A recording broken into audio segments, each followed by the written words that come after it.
तुम्हारी तस्वीर के सहारे मौसम कई गुजारे। हेलो बच्चों, अब हम नॉमेनक्लेचर की तरफ बढ़ रहे हैं। आज हम सीखेंगे कि कार्बन किस प्रकार से और तत्वों के साथ यानी और परमाणुओं के साथ कैसे जुड़ता है और वह उनके साथ किस प्रकार का बंध बनाता है। ठीक, इसी के साथ हम धीरे धीरे करके अगला स्टेप क्या बढ़ेंगे, नॉमेनक्लेचर यानी IUPAC के चैप्टर्स पर प्रकाश डालेंगे। तो चलिए हम लोग देखते हैं कार्बन के अन्य तत्वों के साथ बंध व्यवहार।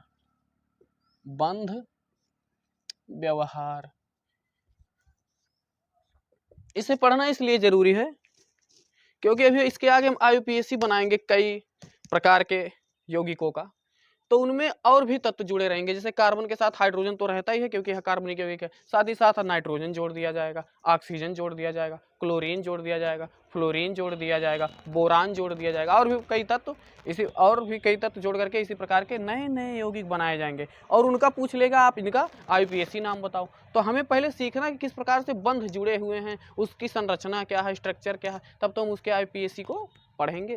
तो आइए थोड़ा सा हम सीखते हैं जो कि हाई स्कूल के सिलेबस में भी है। जैसे अगर हमने बताया था आपको कि कार्बन हमेशा 4 बंध बनाता है।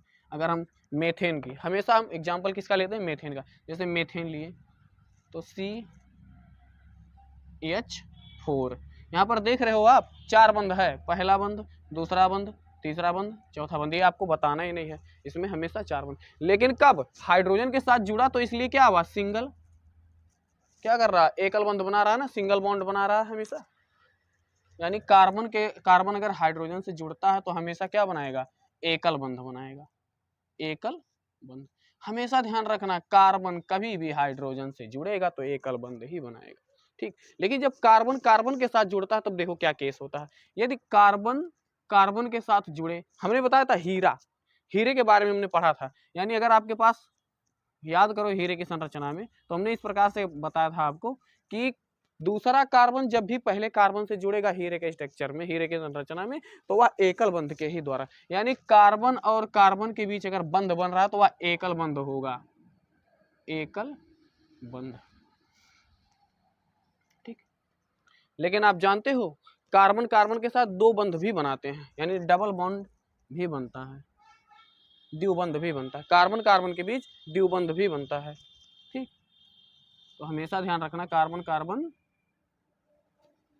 द्विबंध भी बन सकते हैं, बनते हैं, समझे। और उदाहरण के लिए आपको मैं बता दूं अगर कि कार्बन कार्बन 2 बंध का उदाहरण क्या है, तो आप जानते हो कार्बन कार्बन द्विबंध के बारे में मैं अगर बताऊं तो क्या होता है, आपने एल्कीन श्रेणी पढ़ी होगी, आगे हम बताएंगे IUPAC में कि क्या होता है एल्कीन श्रेणी। ठीक, तो इसमें क्या होता है, कार्बन एल्कीन के साथ हमेशा, यानी आप एथिलीन पढ़ोगे तो उसमें क्या होगा, एथिलीन क्या है, एक यौगिक है कार्बन और हाइड्रोजन का, इसको हाइड्रोकार्बन बोलते हैं। इसके आगे हम IUPAC में चर्चा करेंगे। तो क्या होता है उसमें, कार्बन कार्बन 2 बंध, इसी प्रकार से कार्बन कार्बन 3 बंध भी बनता है। देखो, कार्बन और कार्बन के बीच में 3 बंध है, इसको क्या बोलते हैं, एसिटिलीन बोलते हैं। यह भी क्या है, कार्बन का एक यौगिक है, हाइड्रोकार्बन है। ठीक, तो यहाँ पर क्या होता है, कार्बन कार्बन 3 बंध उपस्थित होते हैं, यानी कार्बन कार्बन के साथ कितने बंध बना सकता है, 3 बंध भी बना सकता है, समझे। 3 क्या लिखते हैं, त्रिबंध लिख दो ना सीधे, अगर ये द्विबंध है तो ये त्रिबंध होगा, त्रिबंध। लेकिन क्या 4 बंध भी बना सकता है कार्बन, कभी नहीं, क्योंकि कार्बन अधिक से अधिक अगर किसी परमाणु के साथ जुड़ेगा तो वह 3 बंध बन सकता है। ठीक, कार्बनिक यौगिक क्या होते हैं, जब भी 2 परमाणु आपस में, कार्बनिक यौगिक में जब भी 2 परमाणु आपस में क्या कर रहे हो, एक दूसरे के साथ इलेक्ट्रॉन अपना साझा कर रहे हो, तो अधिकतम 3 बंध बना सकते हैं, समझे। तो देखो कार्बन कार्बन के साथ 3 बंध। और आप जानते हो HCN एक अणु होता है, HCN, हाइड्रोजन साइनाइड इसको बोलते हैं। अब इसमें कार्बन अगर नाइट्रोजन के साथ जुड़ रहा है तो भी क्या बनाएगा, हमेशा तीन बंध बनाएगा। कार्बन नाइट्रोजन के साथ जुड़ रहा है तो क्या बनाएगा, हमेशा त्रिबंध बनाएगा, त्रिबंध।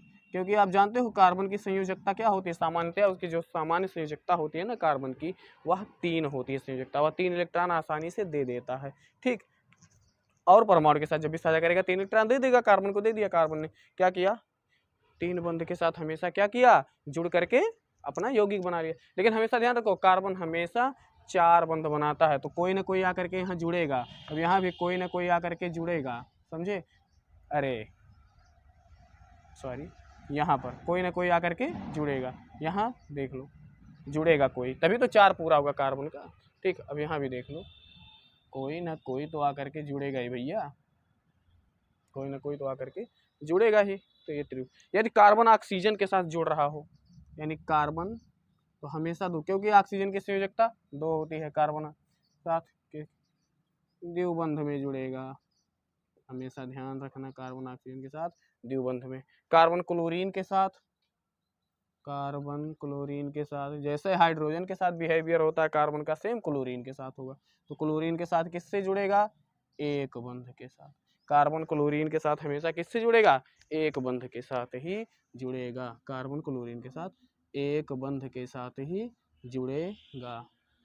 कार्बन कभी भी अगर क्लोरीन से जुड़ा तो किस बंध के साथ, एक बंध, समझे। तो आप लिख दो ना, एकल बंध, एकल बंध, यानी क्लोरीन फ्लोरीन इन सब के साथ जब भी जुड़ेगा वह एक बंध के ही साथ जुड़ेगा। ठीक, तो क्या है यहाँ पर देखो, कार्बन हाइड्रोजन के साथ जुड़ा, कार्बन कार्बन के साथ जुड़ा, कार्बन नाइट्रोजन के साथ जुड़ा, कार्बन ऑक्सीजन के साथ जुड़ा और कार्बन क्लोरीन के साथ जुड़ा, और जुड़ करके किस प्रकार से एकल बंध द्विबंध और त्रिबंध का यह निर्माण कर रहा है। ठीक, हाँ, तो आप लोग इसको नोट कर लीजिए कि कार्बन और तत्वों के साथ किस प्रकार से बंध बनाता है। जैसे देखिए अभी हम बताए थे ना कि हाइड्रोजन के साथ एकल बंध बनता है, अगर कार्बन कार्बन के साथ बना रहा है तो एकल बंध भी बना सकता है, द्विबंध भी बना सकता है और त्रिबंध भी बना सकता है। साथ ही साथ नाइट्रोजन के साथ वह त्रिबंध बनाता है, ऑक्सीजन के साथ द्विबंध बनाता है और क्लोरीन के साथ एकल बंध बनाता है। तो इस प्रकार से आप इसको नोट कर लीजिए, आपको पता चल जाएगा कि और तत्वों के साथ वह किस प्रकार से बंध व्यवहार रखता है। ठीक।